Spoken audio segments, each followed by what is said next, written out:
How to use Spotify's Crossfade feature. Hi everyone, welcome back to the channel. Today I'll be showing you guys how to use Spotify's Crossfade feature. First, make sure your Spotify is updated to the latest version.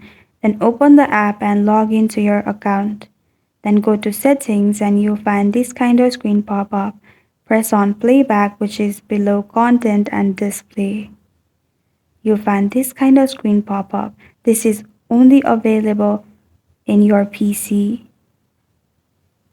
You can swipe the green dot to any seconds you want, 0 to 12. And that's how you use Spotify's Crossfade feature. Thank you for watching this video. Make sure you like this video and subscribe to our channel. I hope this video was informational.